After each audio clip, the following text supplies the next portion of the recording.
Good morning and welcome to Coach's Corner. I'm Braxton Gray, joined alongside Kaz Zino and, of course, Coach John Everingham. And Kaz, we have a good show to talk about today. We have a lot to talk about. We have senior night coming up. We played against Northridge, Lakeland. Lots of good stuff to talk about today. Oh, yeah, I always liked Coach Everingham. I love the way he can speak so clearly and bring in all the new and stuff that you don't really see or hear about. Yeah, and before we get started with our show, I'd like to make a quick announcement. I don't know if you guys have already heard this, but a lot of you guys are pretty dedicated listeners.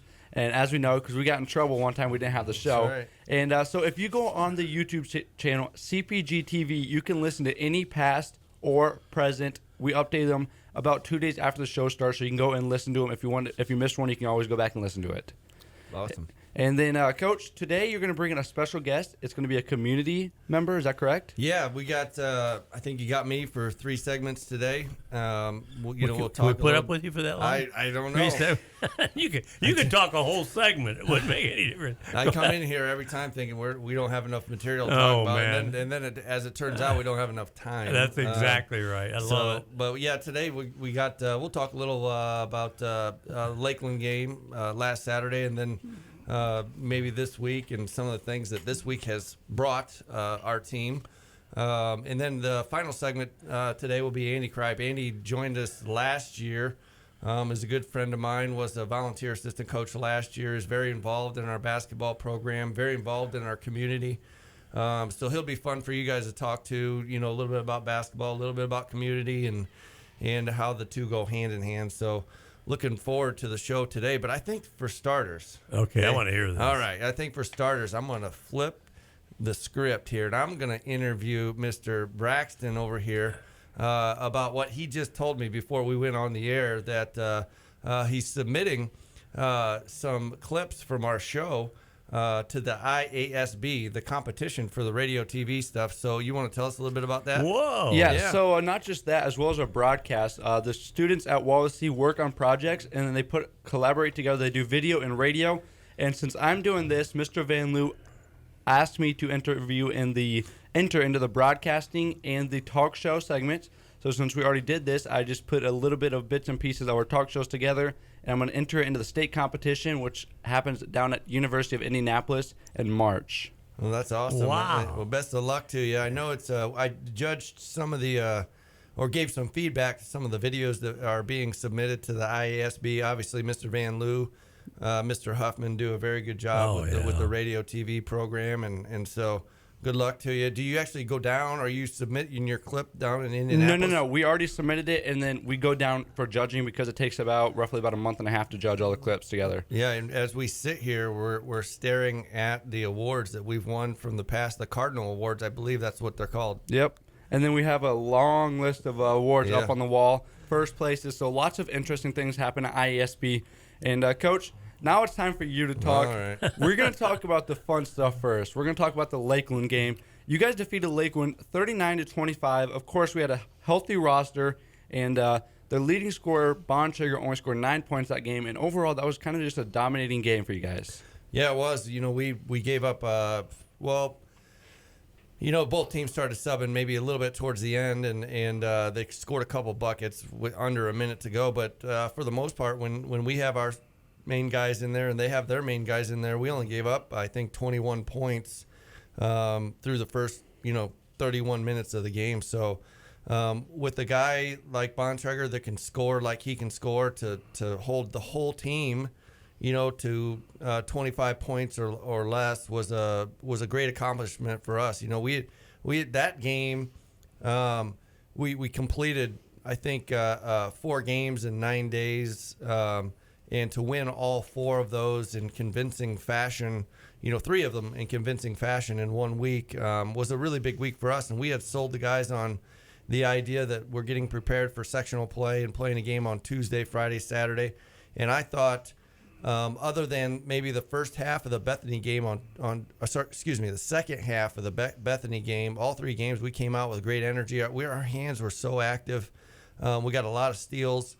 Poked the ball away a lot. I thought on the defensive end we made progress, that week, and so it was a nice, 4-game winning streak for us. After that Lakeland game, we're feeling pretty good about ourselves. One of the things I liked about that Lakeland game was while he's calling the game, I usually pick somebody I really like to watch.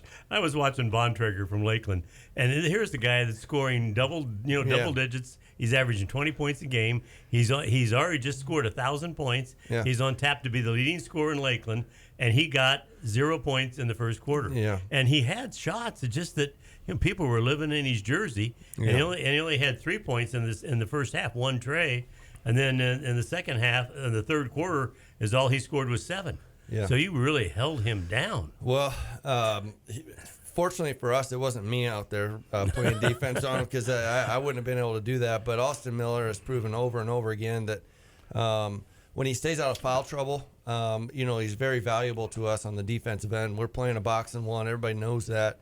And Austin really gets to focus in on one guy. And so I know, again, we're talking about things that most people don't know, kind of behind the scenes type stuff. But I had told our team we're not going to stop that guy. And yeah, I understand. we just, he's too good of a player. And when he was struggling from the field just a little bit, because Austin was all over him, poking the ball away, and he was right up on him. He kind of turned to, being more physical down underneath on the offensive rebounds on free throws. And I think we gave up 5 points to him just on not boxing out, or not the ability not to box him out, on 2 possessions. So really, when you analyze the film, within their offense and him scoring, he really only had a couple buckets, and so I was concerned that he would maybe score 30 or 35 points. Yes. And I thought that was a way in which they could beat us, and I think he's fully capable of doing that. So we put a lot of focus into where he was on the floor. He made a couple good screens to get his teammates open, but it just wasn't enough to do enough damage for us. And I think we were up maybe 14 heading into the fourth quarter, 37, maybe 37-19 or something like that, which gave us a nice, comfortable lead going in the fourth quarter. Yeah, and Coach, I know Miller's a little sick, so he's probably not listening to this. So we're going to go ahead and talk about him more a little bit. Yeah. Miller has kind of, I don't know if they do individual defensive rankings. I know you talked about how we're ranked in the state, but Miller has kind of solidified himself as one of the best defenders in the NLC. I mean, you can put him on almost anybody, and he's able to shut him down and not let them reach their full capacity and take over the game. Yeah, from a coaching standpoint, there's you can be all kinds of good on defense. You can be really good at help side. You can be really good at sliding over and taking charges. You can be a really good rebounder, which certainly is included on the defensive end. But Austin is a very good on-the-ball defender, and so. And I would go as far to say as he's one of the best ever to put on a Wawasee uniform, and that's quite a statement there. But I think his statistics would prove that. The number of possessions that we're playing, and the number of steals and deflections that he has gotten throughout the course of his career. I know Austin Kaiser back in the day. I was actually a coach at Grace College recruiting Austin Kaiser, and we knew he was a very, very good defender. He was very athletic, that guy. And so, Austin is the career steals leader. Austin Kaiser is the career steals leader, and Austin is approaching, some of the numbers that he put up. So I think somebody could make a really strong case that Austin Miller is one of the best on-the-ball defenders that's ever put on a uniform. Hey, how does that work? How do you teach somebody to be like that? You can't. I mean, Yeah. Is that a gene that's on the 35th chromosome, which there isn't any in humans? That's exactly. I don't know what it is, but it's nothing that I've done. I can tell you that. That is a natural, God-given ability to somehow, his hands. It's like what makes a good ping pong player. I mean, his ability to get his hands on the ball legally, like you just poke it away or swipe it, and he's got great athleticism. He's really, really quick, and he's got great hands. And so now we got other guys that got great hands too, and get their hands on the ball. But Austin puts it to a totally different level of actually stealing the ball and getting breakaway layups. How many times have we seen him this year? Yeah, just so many times. Uncontested, taking the ball away, anticipating, a pass and stealing it down and going for a wide open 1-on-0 layup. Those things just don't happen. And I think you could look at the teams that we play. Like, how many times does somebody do that against us? It just hardly ever happens. And to see somebody do it, 2 or 3 times a game is just truly unbelievable. So it is one of those God-given things. And we've certainly tried to put him in position, to be able to do those things and try to teach him when to do it. Because you've also seen him make a few mistakes here and there, where he runs through the passing lane and gives up an open 3. Maybe even last year he wasn't quite utilizing his talents to his fullest, and so we have had to coach him kind of through, the how many fouls we have in a certain half. If he does happen to foul somebody, I've seen referees call fouls that were not even close to being fouls because they've never seen anything like it. He'll swipe the ball away with one hand and the referee will hit his whistle thinking that, it was a foul, and he never really touched him. And I'll have official come over and say, yeah, I missed that one, so too late. Yeah. So it is, it's one of those things. He's in kind of a zone right now with the way he's playing. He's playing under control. He's being patient on offense.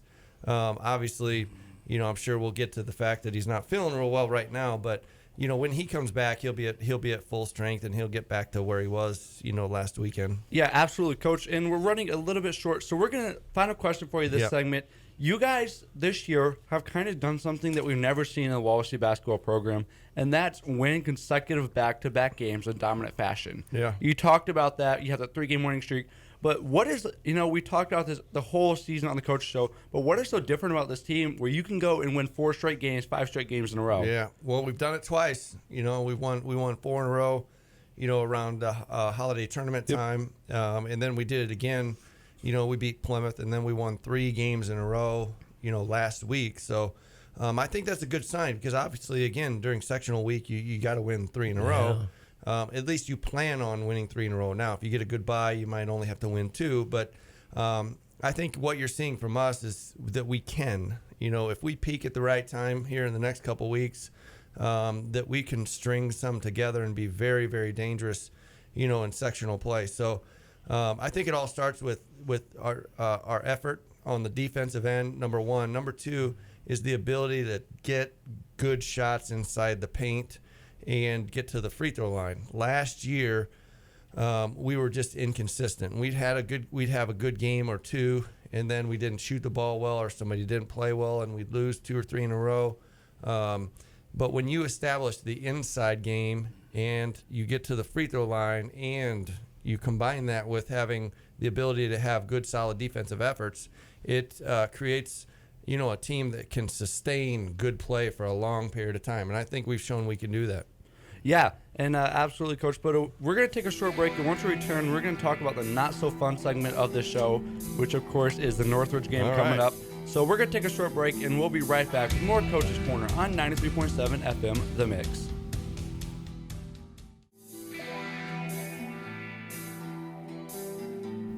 Good morning, and welcome back to Coach's Corner. Once again, I'm Braxton Gray, joined alongside Coach Everham. And, Coach, Kaz and I, we broadcasted that Northridge game, and it wasn't fun to watch. It was, we were missing Stover and Miller, but you can make all the excuses you want going into that game. But Northridge is probably one of the best teams I have ever seen pull up the three-point shot and just hit them from anywhere on the court. And, Kaz, you and I were talking about that all night. Yeah, we were. I have them down for 17 threes. Let's see. And they shot 32 total. Yes, 32 total. Stofus hit 5. The other Stofus hit 3. Knepp hit 3. Smith hit 2. And let's see. Zuda hit 1. And Stouffer hit 3. Hit 1 3. So, I mean, man. And how do you guard somebody 6? This is what I want to ask. How do you guard somebody 6'7"? Underneath 6'7", and's got a full ride to Indiana. I think Indiana Wesleyan. He said, Yep. And and then try to guard the 3. This I want to hear, Coach. Well, obviously I didn't have the answer the other night because he actually really makes that team go. He was hurt last year for a stretch. I think actually last year he came back for our game. It was the first game he had played in a long, long time last year. He missed probably over half of his junior year. But, last year I was thinking, if he'd waited one more game, that would be nice, because he really makes them go. When you can just focus on maybe limiting their 3-point shots, if somebody doesn't have a big guy, that's something. You can figure out a game plan to do that. But when somebody has the combination of good ball handlers, good guards that can really, really shoot, and you have the combination of somebody inside that's a good passer, he can finish, and obviously he can shoot the 3-pointer, you have to search really, really hard to find a chink in their armor. And to be honest with you, I couldn't find it. I mean, I really, really couldn't find it on the offensive end for them. I knew we were in big, big trouble, guarding them. And so, the idea was actually early on, we had a game plan, and we knew what we wanted to do against their 1-3-1. We knew what we wanted to do against their 2-1-2. And we knew what we wanted to do against their man-to-man. We were more focused on controlling the tempo. And Yes. To me, it was like, the way I, talk to the kids in the locker room, it's like Jaden Boyer loves the Cowboys, so I was using, the Cowboys as an example in the NFL. But I said, the worst part of being a Cowboys fan when Tony Romo was in the height of being great was the worst part for those fans is when he's on the sideline.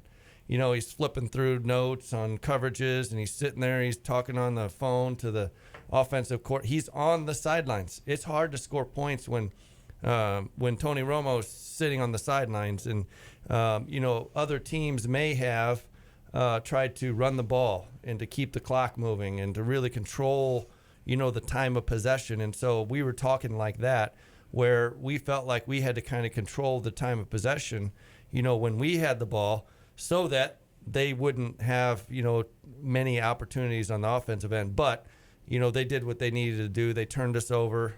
They actually played zone a lot, which forced us to attack and shoot some quicker shots. But overall, the first 5 minutes to the game kind of, was right where we wanted them. They did still hit shots. It was 9-6, with 3 minutes to go in the first quarter. So I thought we did a good job coming out of the gates, staying with them. But obviously they were just too powerful, beyond that. Yeah, and a lot of people, this is a community show, as we know, so we get a lot of insight. And a lot of people in the community, they say, oh, we were missing Miller and Stover. And, Coach, I'm a broadcaster. I know we're not supposed to say bad things about our team, but unfortunately, Northridge is just so dominant. I don't think that would have made a difference if you would have had Miller and Stover. Overall, their team was just completely solid from center to point guard. And, Coach, what are your thoughts on that? Well, we had, I was actually, we have not gone into a game in the last 4 years that I didn't think we could win. And, going into games, you sell the guys on a game plan, and you sell them on this is how we could possibly win. This is how we need to stay in the game long enough to have a chance to win at the end. But Austin, the one thing that Austin brings to us, as we talked about in the last segment, is it gives something for other teams' offenses to think about. They know he's lurking in there, and he actually makes other teams do some things outside of the norm. But, without him and probably our second best defender in Jack Stover, we were unable to make them do anything out of the ordinary. They did whatever they wanted to. You can even see sometimes it almost looked like they were passing up layups to throw the ball out for another 3-point shot. They moved the ball so well that we never really got them outside of their rhythm, in their offense. So they literally, it was like almost like they were playing 5-on-0 out there. They were moving the ball so quickly and getting open shots, and then they just knocked them down. Yeah, that's the key right there. They said they just knocked them down. I mean, I think they were just hot. Some of those threes they were taking were college and pro threes. Yep. So I don't know that I still think I agree with you that had you had Miller and Stover, I'd love to see that game again. Yeah. Reschedule that again, will you? And make sure those two guys are healthy. I think that would be a huge see what happens. Yeah, I mean, they definitely would have. But good thing we don't have to worry about those because Northridge is 4A, so we're not going to see them later on in the sectionals. But, Coach, we have senior night coming up. We're going to talk about it in the next segment. But one thing I want to ask you about, you talked about getting 12 wins this season. That's kind of your goal. What does 12 wins to mean to you guys as a community? Because a lot of people don't know exactly what 12 wins is in a basketball season. Well, I think, Northridge was our first opportunity. We obviously were a little shorthanded, and I agree with you guys. I'm not so sure on that particular night that, that we would have had a chance, with Austin and Jack there. They were really, really good. They were on fire.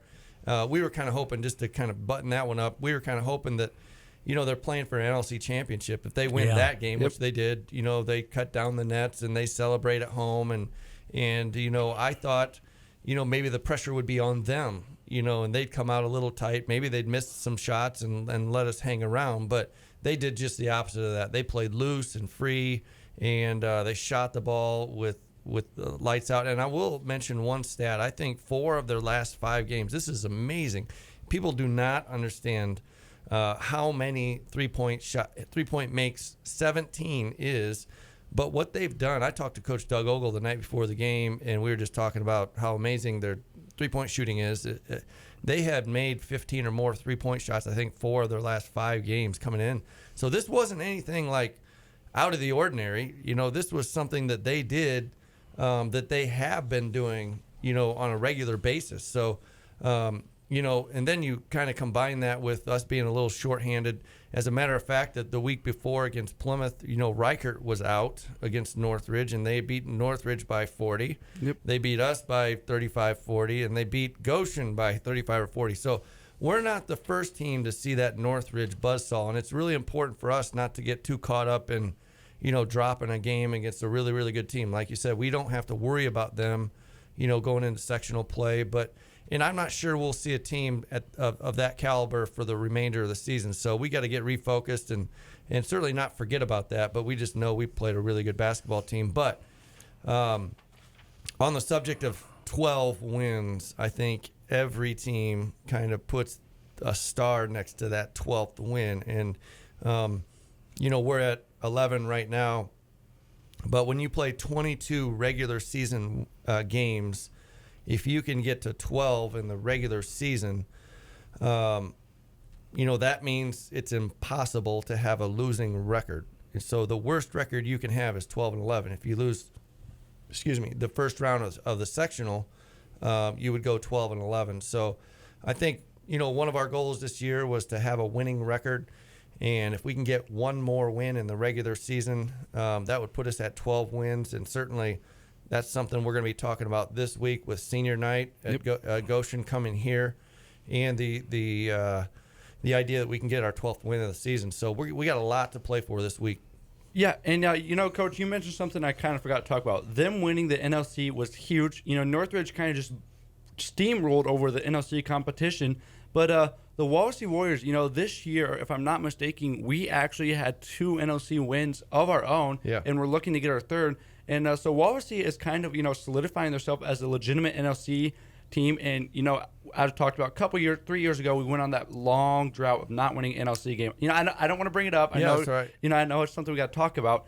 But not just them winning the NLC, but Wawasee is kind of, they're kind of up there with the NLC, and they're making a little bit of noise in the NLC now in the basketball program. Yeah, and another thing is we talk about all year long. We talked about putting feathers in our cap. Like we hadn't beaten Plymouth since 2005. Yep. We hadn't beaten Concord since 2008. Then the last time we beat Concord and Plymouth in a season was 2005. Like some of this stuff hasn't happened in a long, long time, and I need to check on this. But I'll bet you it's been 15 years since we've had 3 conference wins. In the NLC. Obviously we went through a long stretch, 7 years or 8 years. I'll bet you that it's been the same year. That's like Joe Leach's team back in 2005 that had a good season, maybe 20 wins or whatever. But I'll bet you in the last 15 years we haven't had three conference wins. So we continue to kind of talk about these things, that the feather in the cap, and I think the full headdress is sectional championship. And so, those are just some kind of interesting things that we talk about in the locker room. We'll talk about feathers in our cap at the banquet at the end of the year.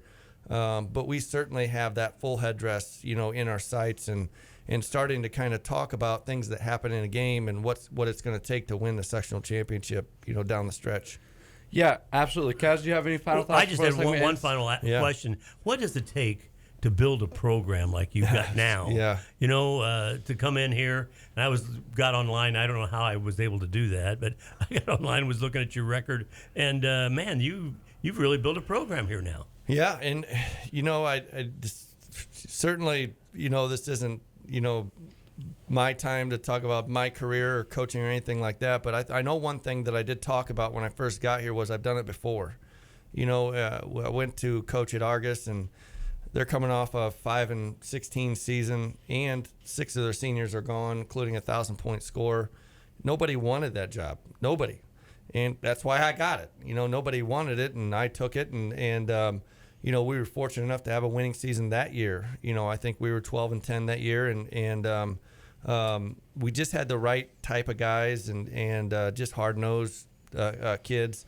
The next year we won 15 games, which led me to another job, a 4A job at DeKalb. But it was the same scenario there where, the cupboard was left bare. There wasn't anybody coming back, and it was a solid, highly traditional, a DeKalb Baron basketball program.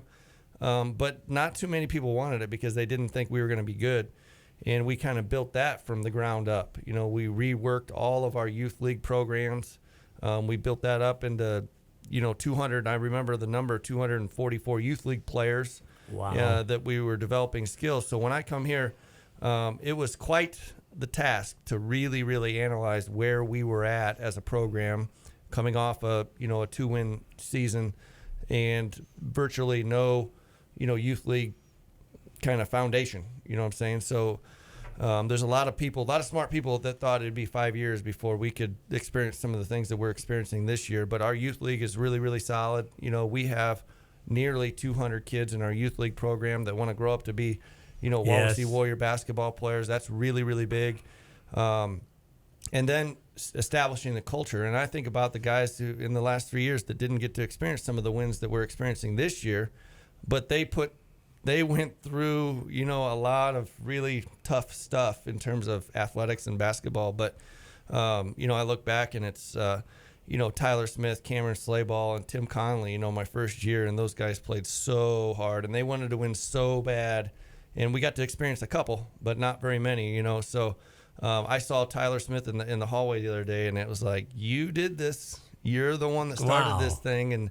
And so I know I get texts from those guys, and it's pretty cool to kind of hear from them that they're happy. They're genuinely, happy for us and the successes that we've experienced this year. Yeah, and that's always pretty cool to have the formal, alumni come back and talk about like how their success and what they built up for this program. And Coach, we got to take a short break, but once we return, we're going to talk about Goshen game coming up and the outlook on the rest of your season.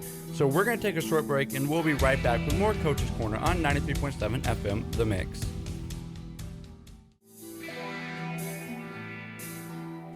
Good morning and welcome back to Coach's Corner. Cass, before that last segment, you have a question you want to ask Coach Everham. Yeah, So I was online, which I don't do very often. Yeah. And I was looking at your record, and you've gone from Argus to DeKalb to Wawasee, and I wonder why, if it's not too personal, why what caused you to do that? Well, that is a good question, and I started out actually I'll go back I was a salesman for a guy who lives here in Syracuse, Mark Botts. He's got kids that went to Wawasee. I was a salesman for him, and I can remember thinking, I was making enough money to be for a 25-year-old doing pretty well for myself. But What'd you sell? I didn't mean to interrupt you. I sold kitchen cabinet refacing through doors and drawers. Oh, yeah. And so I was a residential salesman. Not something that I always dreamed of doing, but I was actually pretty good at selling things, and I found out kind of through that job that there was a chance for me to kind of go up the ladder. I became a sales manager, and I probably could have went to a bigger corporation and worked my way up in the sales world. But one thing was missing, and that was just really finding a purpose in my life and really trying to make a difference with people. not just Wow. selling them cabinets. I was like, hey, so I went back to my alma mater. I was living in Goshen, and I talked to, their head coach there, Brian Bechtel, and I got involved in their basketball program. And at one point just thought, this is it. I'm going to go and become a teacher, and you spent years and years becoming a teacher, and you know the joys of teaching and what you get out of, trying to make a difference in young people's lives. And so went back to school. That's when I was assistant at Grace College, is going back, getting my transition to teaching license and getting back in the classroom. Got a job at Goshen. But the coaching part of it was something that I thought, I'm going to go after this, and I'm going to build my resume, and I want to try to go and do the stair-step Oh, my thing gosh. and go from one school to the next. One of the hurdles that I had was I met Carly. My wife, Carly, was an assistant coach at Goshen High School in the girls program, and I met her, and I think one of the things I remember telling her is like, hey, I'm planning on moving around a little bit, trying to be a head coach and maybe someday at a 4A school and all this stuff. So we actually, when our twins were born, I was offered the Argus job. And it's Oh, wow. so if you know where that's at. I know. I passed that, go through there many, many times. Quite a metropolis. The tradition there, they were the Milan after the Hoosiers story Yes. occurred. They went to the Final Four and actually lost. They didn't win a state championship, but they went to the Final Four. Everybody talks about it there. But they have a strong tradition in basketball, and that place was great. We loved it there. But the opportunity to move up the ladder, to go to a 4A school, I was out mowing the lawn, and a guy named Ron Cook had called me, the AD there, and said, hey, I'd like to talk to you tomorrow. And they offered me the job basically on the spot. And This is at DeKalb. At DeKalb, and we were excited to go there, but really, really sad to say goodbye to the team there, man, those guys. And I still am friends with those guys today, probably 4 of the top 7, very good friends with and text with and all that stuff. But the opportunity to go to a 4A school and a big conference, a big sectional and things of that nature, we loaded up and moved the whole family to Waterloo. And,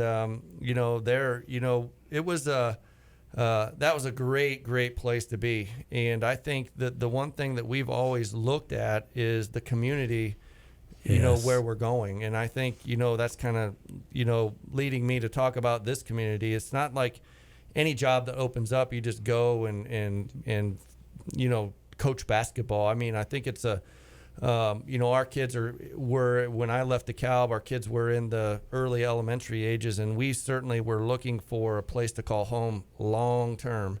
And whether I was coaching basketball or not, we viewed Syracuse and this community as that place. Now, did And Carly so, have anything to do with that?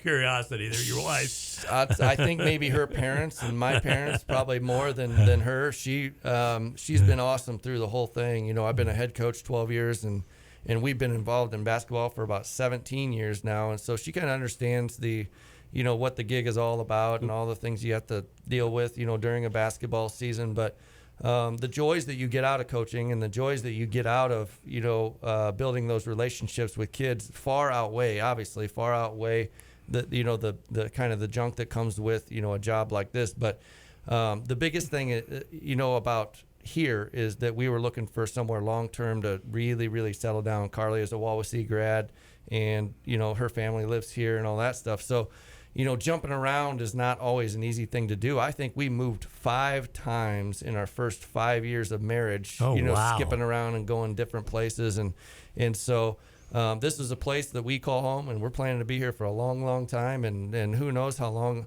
I'll get the opportunity to actually coach. But if I'm not coaching, I'll be up there rooting on the Warriors. And so I think we've found a place in the Syracuse community to call home for a long time. Yeah, and Coach, we're very blessed to have you. You built a wonderful program. You're building up the youth program, as you mentioned. But you mentioned one thing that really stuck out to me, the DeKalb Conference, right? Yeah. And, me personally, I think NLC is one of the better conferences in all across state, not just in 3A, but in 4A as well.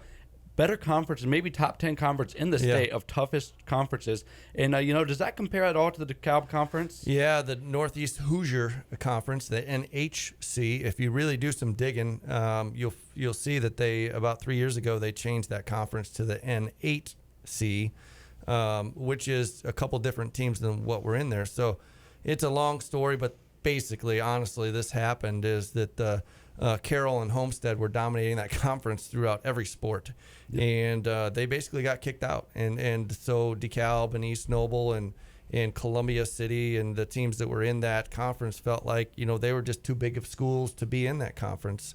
That's interesting. Yeah, it's very interesting, and a lot of drama that went along with that. But we still played Homestead and Carroll because our sectional. You talk about.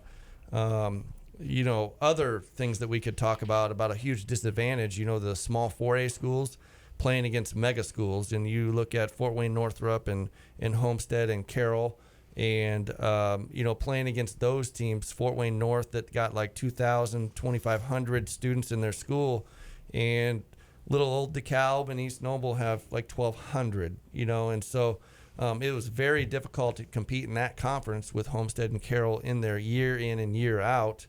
And then you look at the sectional was kind of the same way. So there's a big difference. And I've been talking to these 4A coaches, even the Northridge coach about, man, you got your work cut out for you over there.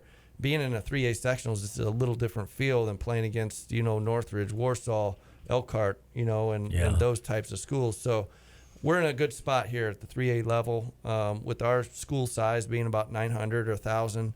We're one of the probably on the upper end of our enrollment in terms of our school size. So the NLC is very tough. I think it's recognized throughout the state. So is the conference over there in Northeast Indiana, but not as much as when I was there. Because we had Carroll and Homestead. Yep. So now, the Summit League that Carroll and Homestead joined is now kind of the big monster down in that area. But people know when they come up and play an NLC game, they know they're in for a dogfight. And again, going back just real quick, that Northridge game, even though the score indicated that one team was up here and one team was down here, I'll tell you what, it was a dogfight throughout the whole game. Yes, it was. And I say all the time, we've been fortunate enough this year to be up by 20. I said, I don't care what the score says. We're going to continue to fight and play really, really hard. That's when we're up 20. Because I don't want guys to relax. And again, you go back to the Bethany game a little bit. We took our pedal off the metal, right? That's a Kaz saying there. But we let up against Bethany a little bit. And boy, I was pretty upset about that.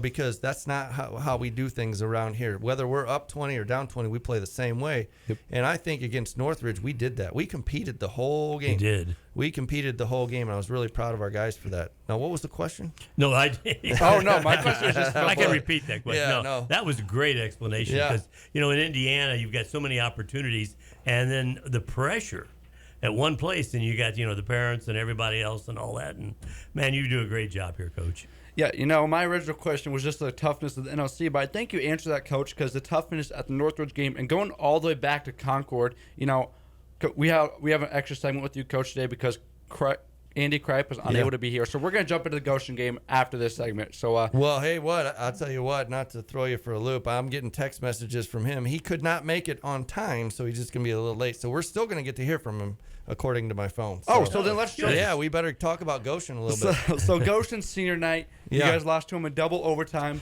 last year. It's your former school that you went to. Yeah. And Coach, what does this Goshen game mean to you, and what did the seniors class mean to you this year? Well, first of all, we got to talk about we're sick. Yesterday, Friday, we gave Friday off. We did not even come in. And to be honest with you, the life of a head coach, it's not all glorious. We're cleaning the locker room. I'll tell you what, the crusty socks that I pulled out of some of these guys' lockers, it was gross. It was awful. Oh, really? But it's like my son's bedroom has got stuff just like his bedroom just went poof, blew up. But our locker room, we needed to get everything out of there and clean and Lysol, and thanks to our custodial staff who did that. They come in and did a deep cleaning. Our school was canceled on Monday to do a school deep cleaning, so we are in the midst, probably right in the middle of guys being really, really sick. And I just got a message this morning. Ethan Hardy's out, Colin Roberson out, Adam Beer, Austin Miller, Oh, wow. and Jack Stover. I mean, so, you look at the whole school, there's probably 15% of the kids that are out on a daily basis. It's going around like crazy. My son is at home on the couch. Last night had a fever of 104. Whoa. We to the point we kind of give him a little bit of an ice bath to kind of cool him down. So it's going around our school. It's hit our team full force right now. But the good news for us is we got a week to get ready for Goshen, and it's going to be a huge game for us. We got a lot on the line. We got senior night, obviously, probably most importantly senior night. But second of all, with a chance to get to that winning record is a really big deal for us. And win the 3 conference games, as you mentioned. And the 3 conference games. We could check off a bunch of boxes. We have a list, right now on our board and in our locker room of things that we want to accomplish these last 8 games. And certainly going 500 through the last 8 games. We're already at, I think, 2-1 or 2-2. So winning a couple more would check off some boxes. Winning a 3rd conference game, winning on senior night. And then beating a top 100 team in the state of Indiana. Goshen is currently in the top 100. Northwood's in the top 100. So we have to pluck off one of those teams to really feel like we got a chance in the sectional. To really be a cap in your feather, right? Yes, absolutely. And, final question, Coach. We have a little bit of time since our last 2 segments were a little shorter. Yeah. What do these seniors mean to you in this program, since we know it's senior night? What do the seniors mean to you this year? Well, each one of them, that's a good question. We could probably spend all day, talking about these guys, because this is the first group really that's been with me since I got here. 4 years is my 4th year here, and so these guys were freshmen when I first got here, and really bought into. You talk about guys that are absolutely like, I want to check, and I think we might even have some of this data about their attendance rates, how committed they've been at 6 a.m. in the morning, how committed they've been to coming, not making excuses. I mean, for Austin Miller to miss a practice was a really big deal to him. Like, he kept telling me, I don't want to miss practice. We weren't even talking about the game. He and for Ethan, Hardy to text me this morning, he can't make it in. That's a really big deal because those guys do not miss. Jaden Boyer was one summer after summer after summer, was one that had 100%, attendance rate in the summertime. And you can imagine being 15 to 17 years old, waking up at 5:30, your alarm goes off at 5:15. And thinking to yourself, I just don't want to get up today and go in and bust my butt, in the summertime. And those guys do it all the time. And then you add, Ray Lanauer into the mix there, who's done an amazing job this year of fitting in with our team and being unbelievable for our team, unbelievable leader. It's been a nice combo with him coming in and joining the guys, and then our foreign exchange student who is classified as a senior, Martin Cant. He's done a good job too. So we have a lot to celebrate, with these guys and on senior night that mean a lot to me.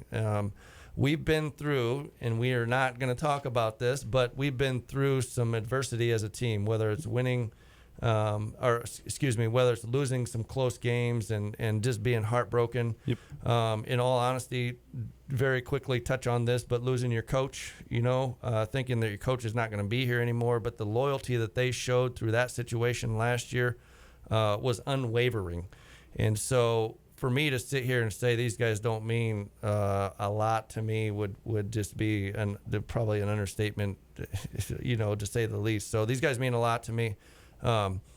Next Saturday, Braxton, you will not make me cry, okay? Yeah, next Saturday's going to be pretty deep. Because I'm starting to feel it come right now. Yeah, Because we you can guys tell in your voice. making me think about that a little bit. But, every year you got to deal with it. Ben Hoffert and Josh Slayball and Aaron Evans last year just about breaks your heart when, the season's over and you don't get to do it anymore. It's really, honestly, you go through a kind of a mourning, because it's the death of a team. Yeah, and that so group of kids. it's crazy. Yeah. What you go through as a coach, you go through a time period where you're just like, blah, so I'm not looking forward to that. We still got a couple weeks here where we're going to enjoy this thing. And if we can get a couple more wins, boy, it could be really exciting down the stretch. Yeah, absolutely. And once again, that's Coach Everingham, and Coach Andy Kripes coming in. He is here. He is here. So coming up next, we are going to be joined by Andy Kripes. So we'll be right back with more Wallace Warrior basketball on 93.7 FM, The Mix.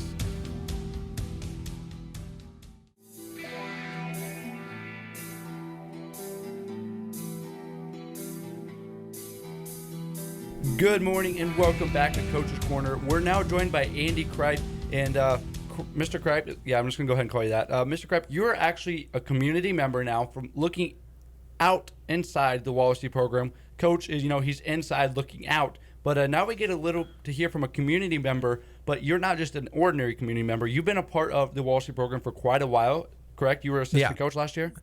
Well, that's a bit of a strong term because I didn't do a lot of coaching. I was an assistant, inside cheerleader, right? So I was a support structure more than anything for the guys. Talk about that a little bit. Tell us about that. What's that entail? And well, I mean, it's really amazing to. You may only call it high school level, sports, but there's a lot of pressure and intensity and things that are, intellectually, that they exist, but when you get to see it and you see what the guys go through, the players and the coaches, and there's so many things that are tangential to basketball happening that are really taken away from there's so much other stuff that you got to deal with that isn't just about basketball. It was really amazing to me. Yeah, absolutely. And before we got on this interview, you talked about Junior Warrior program, and you are involved. Do you coach in Junior Warrior program? Yeah, that's kind of met John through the kids. I coached his boys in baseball, and then we met each other. I've been helping out with the little guys since, I think this is my sixth or seventh year. So I coach a fifth grade team this year, but we got really, really great volunteer coaches. We got guys that are bought in. The numbers are awesome. This program covers K through sixth grade. We put together some really nice little teams, 2 teams in each grade for our travel program that we play over at West Noble and here. Right. And the numbers are just awesome. That's the really cool part. I mean, kids are wanting to play basketball. Yeah, as a matter of fact, I forgot to mention to Coach Everingham. It's been 6 years already, the Junior Warrior program. Has it been that long? Because I'm pretty sure the first year I actually helped out with Everingham, and that's how I met him. And I remember the numbers were about 75 to 100, give or take. And now he said they're exceeding 200. Is that correct? It's getting near there. Yeah. Well, John put the program together the year before. It manifested the year before he came. So under the technical term Junior Warrior, that's 5 years. The year before that, it was out of the Lakeland Youth Center was the program. Yep. And Mr. Kripe, let's talk a little bit about yourself. What's your background, and what brought you into the Wallacey program? Well, the basketball program, just like I said, we came through our kids. Yep. We're playing ball together, and then I just really liked the way John was. I liked his philosophy on kids and beyond just player development. I think John has a good sense, and all of his coaches, that there's a bigger task at hand, or that at least is supposed to be a bigger task at hand with high school sports and what it's supposed to do. Not just sports. I mean, anything extracurricular. I mean, there's supposed to be life-impacting lessons that are, being learned. And I always thought that was really cool. I also think he's a really good basketball coach. And I really love the sport, even though I can't necessarily perform on the court. I think it's a great sport. Yeah, and a little bit about yourself. Do you have any kids in Wallacey, or... Yep. I've got a sophomore, Taylor. She's a sophomore here. She play ball? No, she's in. She plays golf, and she's really big in theater. Oh, wow. Yeah, I'm pretty sure she's actually a lead. She's Belle. She is. They're doing Beauty and the Beast. Oh, that's gonna be something. She's Belle, so I'm so excited I can't see straight. Yeah, that's gonna be very exciting. And you said you worked for Boat. Is that correct? Or yeah, sold boats? I got Dane, a 7th grader, and Hudson, a 5th grader. Oh, sorry. Yep, I didn't mean to cut you off there. Yeah, we had a excuse me. We had a company here in town, Polar Craft Boats, that we just recently sold to a mid-sized boat manufacturer that's out of Central Michigan. But they're really investing into the facility, which is cool. We wanted to find a partner that could really grow it. And it was important for us that good, decent-paying jobs are as present as they can be here locally for us, so for our community. And these guys are going to do that. I think they're going to grow. They're going to invest. And I think the job opportunity there is going to go up. I just want to thank you for bringing all these kids in there, almost 200 kids. Now I've told the story a million times. Here's 1,000,001. Lived in Indy, had parents in Indy, and came up here and would drive back and forth a lot. And when I started driving back and forth in the 70s, you'd see basketball courts all over. And now, when I go back, you see the basketball courts and there's nobody there. Right. You know, you see him a few in Northwestern, but to have 200 kids involved, I mean, people do not understand how important and how neat that is for the development of kids to be doing something other than on their device. Yeah, I think it's a big deal. I mean, you when you have that many kids, you get to go and watch them have a lot of fun. I mean, Yes. we're trying to do player development. We're trying to build basketball skills. We want to win those games, but really the way coach looks at the program is we're trying to get this group of kids to, I mean, it's 200 kids, right? There's only going to be a handful of them that are going to play out here on, Yes. on the hardwood teepee. So there's got to be some other reason you're doing it, right? I mean, of course, that huge number, the bigger numbers increase our odds for success down the road. But there's a lot of other great things. I mean, these are a bunch of young kids that are buddies playing together, and they're just playing a game, and they're loving it, and they're laughing, and they're having fun, and they're giggling, and it's an experience that you really can't simulate any other way except for on the basketball court. Yeah, and you know, it seems like we see this year in the Wall Street program because you were a little bit of assistant coach last year, and you're a fan, correct? Oh, so, yeah. So I'm assuming you come to the games, and this year, coach has talked about it all season long. But this group of players, not just a senior, but everybody along the court, you know, Stover, Dukes, the sophomores, you got Salazar, they all seem so close together. They talked about how much they hang out. And what do you think, like, what are your thoughts on this season so far, the success the Warriors have had? I don't know which game, maybe it was win number 8, but I looked over at Coach Beasley, and we had tears in our eyes. We were so ecstatic and happy. I'm happy for the boys. I'm happy for the coaches. I think it's really exciting. I'm excited to see what the final 5 games, 5 games look like. Yeah, and absolutely. And, you know, it doesn't get easier. You travel to the away games as well? Yeah. Yeah, so, and, you know, they've talked all season long about the fan base that has helped them successfully win games all season. And not just you, but talk about how much larger the fan base is starting to get, not just because we're winning, but because, you know, we've had a good coach for 4 years, and these players have had the same coach for 4 years, and the fan base just seems to get larger and larger every year. Well, yeah, I mean, success has a way of doing that, you know, and I don't mean just obvious success can be defined by wins, but I think you have the product on the court seems to just be happy and like they're having fun. I mean, there's some frustrations and energy and passion that's supposed to be there, but I think those boys look like they're having a lot of fun, and I think that is a contagious thing. It's easy to see, it's easy to spot, you can't hide it, and people want to be around it and want to be part of it. Yeah, and with the junior Borger program going back, you talked about the large number of kids. But looking at this class of seniors, because, you know, it's senior night, what do you tell those younger kids to look up? How do you tell them, you know, they're almost a perfect role model for the Warrior basketball program. They don't quit. They've been through, you know, a lot over the last couple of years. This is their first successful season, and they're not really taking it like, you know, doesn't have a chip on the shoulder, as I like to say. They're taking it very calmly. So what do you tell your younger players to look up to them?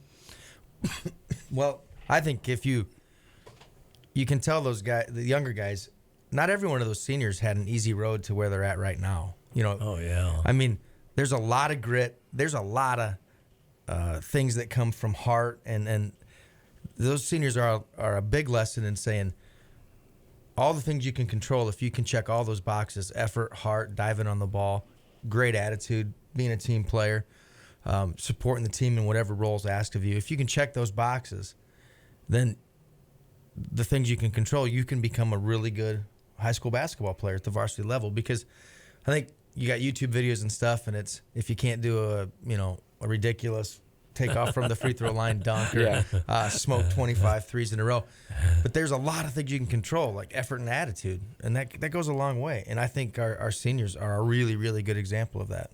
You know, one of the things I can remember is when I was coaching middle school, and you know these kids would get to the varsity level, there'd be maybe 1 or 2 kids, and here you were coaching maybe 50 kids, you know, at that level.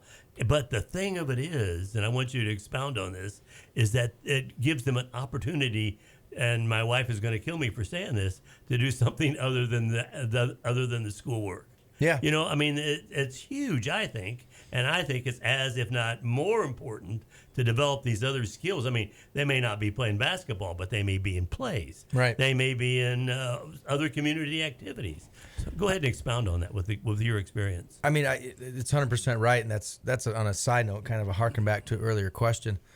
I like Coach Everingham's philosophy on he loves kids being involved in anything. Yes. And I think that's cool. There's no he doesn't have silos around what he thinks, where kids should be spending their time. He just wants them spending time and being invested. I think anything that asks a bit of extra from you, and it's extracurricular for a reason. I mean, it's asking for extra time from you. And time is a commodity that is fleeting. It's a resource that's gone every little bit, every moment. So the fact that you're, giving that up, that's a start. I think it's doing something extra. And then you just build from that. I mean, anything that is in addition to your schoolwork is stretching you and expanding you, and only good can come from it. Yeah, absolutely. And Mr. Kripe, another question I've kind of always wondered, looking from a fan standpoint, Kaz and I are always at the games, calling the games, and we get to talk to Coach Everingham, but you don't necessarily get that deluxe of talking to the coaches. But what are some of your favorite things as a fan looking inside the Wallacey program? Wow. Well, since I've had a little bit of an inside seat, all of a sudden, the journey's been amazing. It's been amazing to watch. It's been amazing to live through a little bit. But if you take it all the way up to this season, I feel like, and I don't know this, excuse me, at all, I feel like the guys believe, and that every single game is a winnable game. Yeah, absolutely. Mm-hmm. And it's easy to say. I mean, I've played sports, and if I'm looking at my heart of hearts, there were games we went into that I don't think we really thought victory was going to be there. And, you're doomed if that's how you go into it. But it's easy to go into a game that way. I mean, you're realistic, the chances. But this group of guys, I think that I think they're right, probably.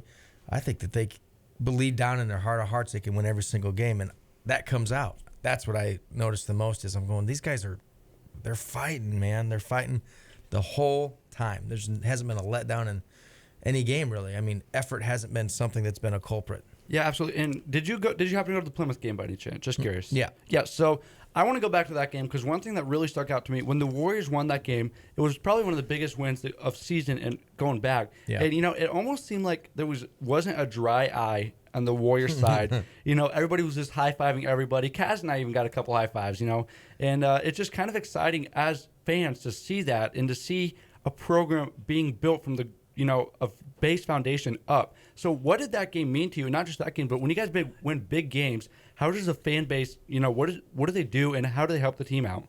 They're enormous. I mean, when we finally start to get some of those close ones, right? Those nail biters, and they go our way. Yeah. It's a big deal. I mean, maybe it's symbolic, but it just feels like, man, there's some dominoes starting to fall, because you got to win some of those close ones. And then we struggled some of those. And we're on the road. We're against a legit program, and we're putting together a win that I don't. If anybody said that they would have checked that on the calendar, I don't know how many people would have. Yeah, I agree. I know Coach did, but I mean they believed and they went out there, and it's a big deal when you think you can win every game because it's in your heart of hearts. It's just destiny unfolding after that, right? Once you believe, what's going to happen. Yep. And, Kaz, do you have any final thoughts before I wrap up the segment? I just think it's really great, again, to be able to bring that many kids and to be able to get them ready for other stuff. I mean, after you graduate from high school, then it's a whole different, ball of wax. You got to figure out what you're going to, and the sports and the extracurriculars and the doing this stuff. Extracurricular is the huge word, and you really hit the head on the nail there when you said it sort of prepares you for what you're going to do. Would you speak to that a little bit about how all this other, instead of sitting around playing video games, right, it drives me crazy now. Go ahead. Well, we were kind of on that path just a smidge, but, so you're committing some time. You're already going an extra mile, but you're making a choice to give to something, right? So I think it's important. It helps you find your passions. It helps you define what's interesting to you.